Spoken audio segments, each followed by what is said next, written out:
নির্ভর করে।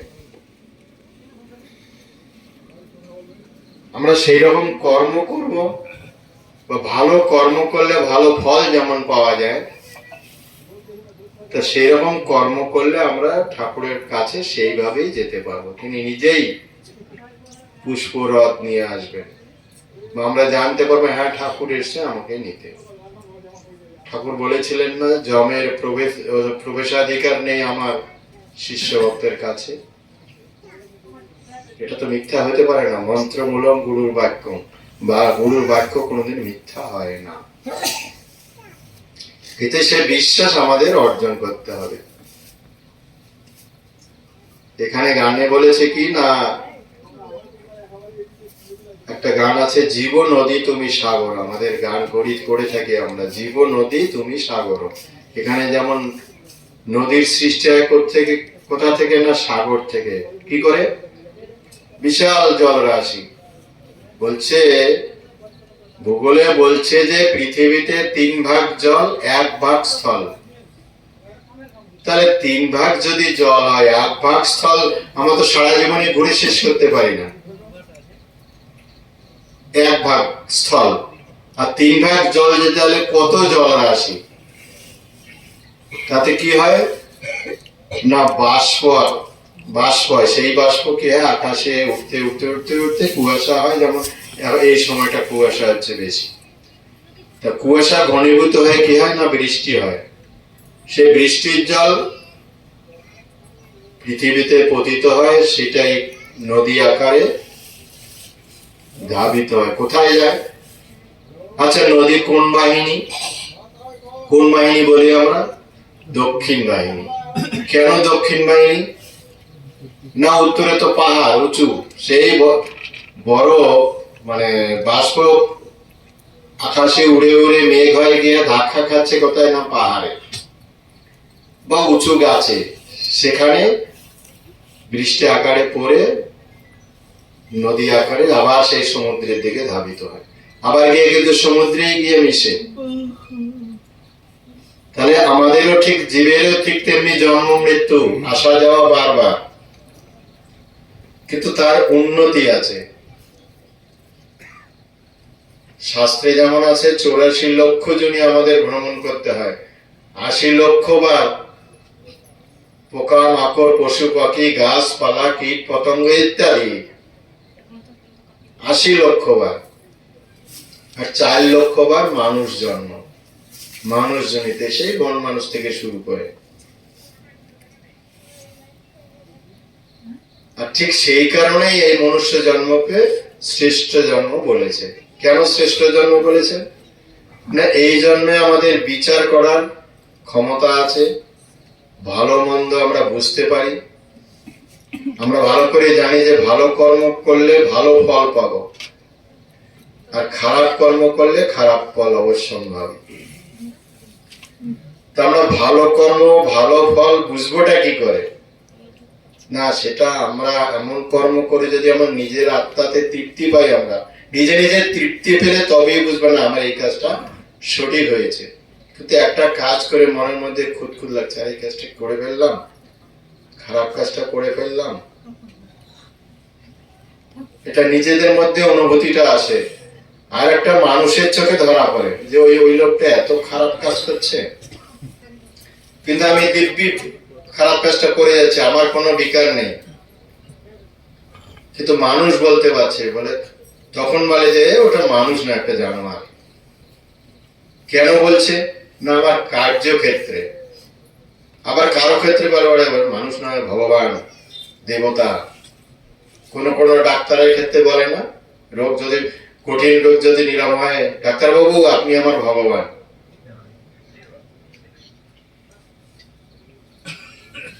কেন বলি না, সেটা আমার কর্মফল, আমার কর্মফলে আমি ভালো হচ্ছি বা সুস্থ হচ্ছি।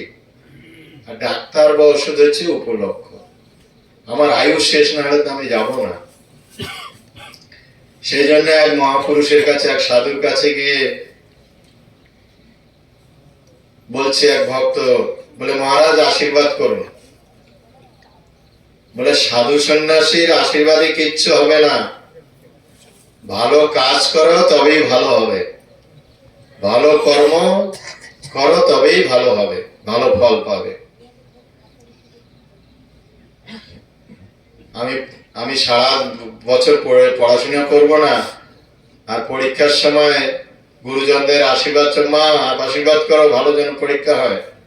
বাবা মা তো সবসময় বলবে ভালো পরীক্ষা হোক, কিন্তু আমার তো অন্তরে জানে যে আমি কতটুকু পড়াশোনা করেছি, কারো আশীর্বাদে হয়? আজকে একটা ছেলে আমাকে আশীর্বাদ করো আমি যেন পড়াশোনা ভালো হয়, আমার পরীক্ষা যেন ভালো হয়। বলে ভালো করে পড়ো, পরীক্ষা ভালো হবে। ওই পরীক্ষার সময় সকলে এই কথাই বলে।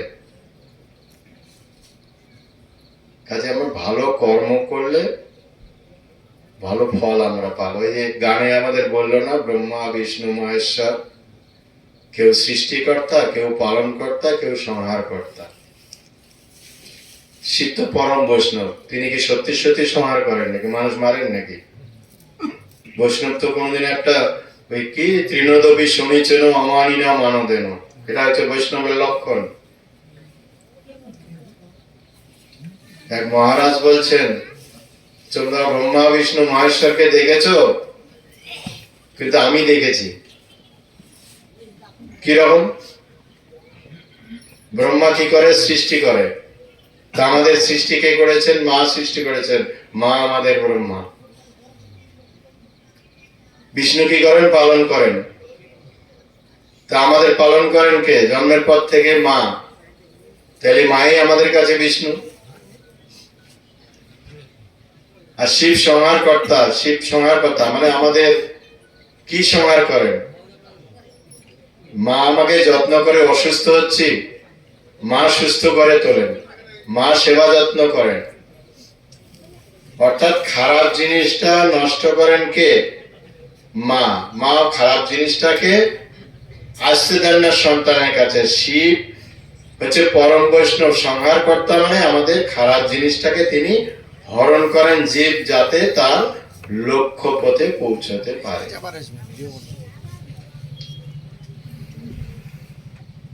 আমার মাই হচ্ছে ব্রহ্মা বিষ্ণু মহেশ্বর। মহারাজের সুন্দর ব্যাখ্যা। তাহলে সত্যিকার তো শিব তো পরম বৈষ্ণব, মা হচ্ছে পরম বৈষ্ণবী। শিব কোনদিন সংহার করতে পারেন না? আমার খারাপ জিনিস সংহার করেন। সিদ্ধার্থ মহারাজ বাংলাদেশ যখন ঠাকুরের সঙ্গে রাজপুরে প্রচুর ভিড়, তার মধ্যে দিয়ে তখন ছোট ছিলেন, গিয়ে ঠাকুরকে ভিড়ের মধ্যে গিয়ে ঠাকুরকে বলছে, ঠাকুর তুমি আমার কে? ঠাকুর বলছেন, আমি তোমার জম। কেন এই কথা বললেন? তোমার এই যে আমিত্ব, আমি, এই আমিত্ব নাশ করার জন্য তোমার আমি জম। তোমাকে আমিত্ব নাশ করে আমি কি স্বরূপে প্রতিষ্ঠিত করাবো।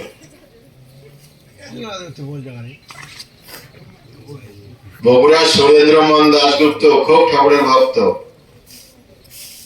কারণ ঠাকুর নিজেই বলেছিলেন, পূর্বজন্ম আমি ছিলাম তান্ত্রিক গুরু, তুই আমার তান্ত্রিক শিষ্য। এই জন্ম আমি প্রেমিক গুরু, তুই আমার প্রেমিক শিষ্য।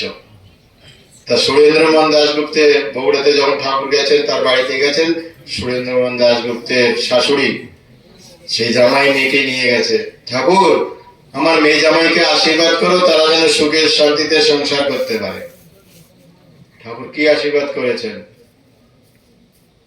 এখন যদি ওই আশীর্বাদ শুনে ওই একবারে তাকাবে না গুরুদেবের দিকে, বলছে আমি আশীর্বাদ করছি সুরেনের সাংসারিক সুখ উচ্ছন্নে যাক।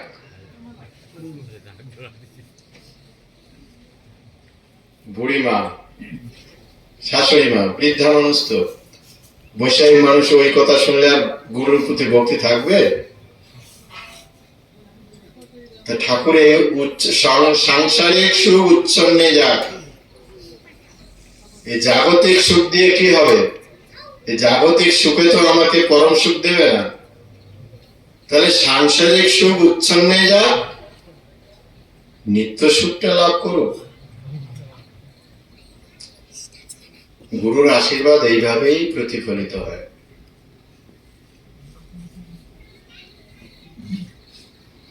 বাগানের মধ্যে বা ফরেস্টের মধ্যে কোন গাছটা আগে কাটা পড়ে?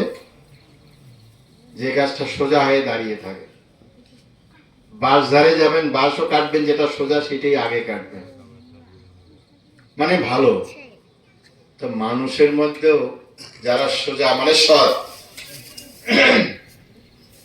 যারা সৎ ব্যক্তি তাদেরই দুঃখ কষ্ট বেশি হয়। তার মানে তাকে আগে কাটে, মানে তাকেই ভগবান আগে আঘাত দেয়, তাকে পরীক্ষা করে বেশি, যে সৎ থাকে। আমাদের জীবনে যদি দুঃখ কষ্ট আসবে, ভাবতে হবে যে না, আমি বোধহয় সঠিক পথেই আছি। আর যত খারাপ কর্ম করব, সুখে শান্তিতে আছি, বা আমি তো ভালোই আছি, এটা চোখে দেখা ভালো, কিন্তু ভবিষ্যৎ অন্ধকার, কর্মফল ভুগতেই হবে। আবার সেই লোকগুলো ভালোভাবে মারা যায়, হঠাৎ করে পড়ছে আর এত খারাপ কর্ম করছে, আমরা দেখছি লোকটা খারাপ কর্ম করছে, কিন্তু তাড়াতাড়ি মারা গেল, মানে ভোগ হলো না। তখন আমরা কি বলি? আরে লোকটা এত খারাপ কাজ করলো, তাই এরকম মারা গেল। বলে না, তার কর্মফল ভোগ হয়নি, তাকে কর্ম ভোগার জন্য আবার জন্মগ্রহণ করতে হবে। ঠাকুর বলছেন না, ওই মৃত্যুটা ভালো নয়, ভোগ করে যাওয়াটাই ভালো। সেই জন্য বলছে এখানের কর্মের বোঝা এখানে নামিয়ে যাও, আর চতুর হও তো আগেই উৎসর্গ করিয়ে রাখো। আমরা যে যখনই যাই না কেন, হ্যাঁ দুঃখ কেটে দেবে, এমনি গলায় কাশি হচ্ছে, কাজে আমাদের কর্ম ঠিক মতো করে যেতে হবে। মৃত্যু সকলেরই আসবে, নিয়তি যার যেভাবে যাওয়ার। হয়তো এমনও আছে যে না, আমার গুরু কর্ম বাকি আছে, কিন্তু আমার এই শরীরে গুরু কর্মটা ঠিক মতো করতে পারছি না, আমাকে গুরু কর্ম করার জন্য আবার নতুন করে দেহ ধারণ করতে হবে।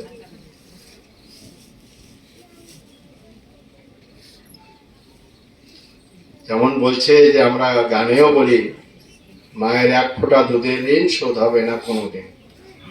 পিতা মাতার ঋণ শোধ হয় তখনই যখন আমি সৎ হব।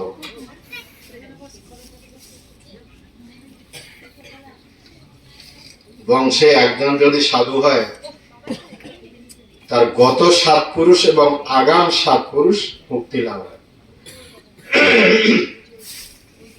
তার জলজন্ত উদাহরণ হচ্ছে রত্নাকর দস্যু। সে সংসার প্রতিপালনের জন্য কি না করত, জঙ্গলে থাকতো, সবার ছিনতাই করতো, মেরে ফেলতো, দিয়ে সব ধন লুটপাট করে তার সংসার চালাতো। একদিন নারদ তাকে পরীক্ষা করার জন্য গেছে, কারণ এত পাপ করেছে। পাপেরও একটা শেষ আছে, পুণ্যেরও যেমন শেষ আছে। ভালো কর্ম করুন, ভালো ফল পাবেন, কারণ দেবতারা যে হয়েছে তাদের কর্মের ফলেই দেবতা হয়েছে। দেবত্ব যে একটা রাজত্ব, তারও একটা মেয়াদ আছে। ইন্দ্র যে হয়েছে, ইন্দ্র তো একটা সময় আছে, তার ইন্দ্র তো যতদিন সে রাজত্ব করবে, ইন্দ্র ওই পদে থাকবে, ওটা শেষ হয়ে গেলে আবার তাকে মনুষ্য জন্ম নিতে হবে। কাজে দেবতারাও বারবার আসা যাওয়া করে, জীবের সময়টা একটু কম, আর দেবতাদের সময়টা অনেক বেশি। মনে করেন লক্ষ লক্ষ বছর পরে তাদের আবার ফিরে আসতে হবে। রত্নাকর দস্যু এসে নারদ, সে তো বিনা বাজাতে বাজাতে ব্রাহ্মণ রূপে যাচ্ছে, তাকে এই ঝোলা, একটা ঝোলা ঘাড়ে, বিনা ছিল না, তো পরীক্ষা করার জন্য বাজায়, তোমার ঝোলায় কি আছে দাও। বলে আমি ব্রাহ্মণ মানুষ, ভিখারি মানুষ, আমার ঝোলায় কি আছে? বলে যা আছে তাই দাও, নাহলে মেরে ফেলবো। তখন বলে আচ্ছা, তুমি যে এইভাবে মানুষ মারছো, তোমার পাপ হচ্ছে না? আমি পাপটা বুঝি না, আমার সংসার পরিচালনা করতে হয়, আমি সেই জন্য মানুষ চিন্তাই করি, ডাকাতি করে মানুষ মারি। বলে তো তোমার পাপ হচ্ছে, এই পাপ তো তোমাকেই ভুগতে, কেন আমি ভুগবো কেন? এই ছিনতাই করে বা লুটপাট করে আমার পরিজনকে পালন করে, বাবা মাকে খাওয়াই, আমার স্ত্রীকে খাওয়াই, বলে তারা তারা তাদের যেহেতু খাওয়াই তারাও পাপের ভাগ নেবে, তারা পাপের ভাগ নেবে। যাও তুমি জিজ্ঞাসা করে আসো তো। বলে ও ঠাকুর আমি বুঝেছি, আমি যাবো জিজ্ঞাসা করতে আর তুমি এদিকে পালাবে। আচ্ছা ঠিক আছে, তোমার বিশ্বাস নেই, আমাকে গাছে বেঁধে রাখো, লতা পাতা দিয়ে বেঁধে রাখো। যথারীতি বেঁধে রেখে বাড়িতে গেছে। বলে দেখি তো, গিয়ে বাবাকে জিজ্ঞাসা করছে, বাবা আমি যে এইরকম মানুষ মেরে ধন উপার্জন করে তোমাদের প্রতিপালন করছি, তোমাদের খাওয়াচ্ছি, তা আমার নাকি পাপ হচ্ছে, তা পাপের ভাগ তোমরা নেবে না, তুমি নেবে না? বলে না, আমি কেন পাপের ভাগ নেব? তুমি যখন ছোট ছিল তো আমি তোমাকে খাওয়াতাম, বড় করেছি। এখন আমরা বৃদ্ধ হয়েছে, কিছু করতে পারি না, এখন তো তোমার দায়িত্ব। মায়ের কাছে গিয়ে বলেছে, মাও একই কথা বলেছে। স্ত্রীর কাছে গেছে, স্ত্রী বলছে আমাকে বিয়ে করে এনেছো, ভরণ পোষণের দায়িত্ব তো তোমার, তুমি কিভাবে খাওয়াবে সে তো তোমার ব্যাপার।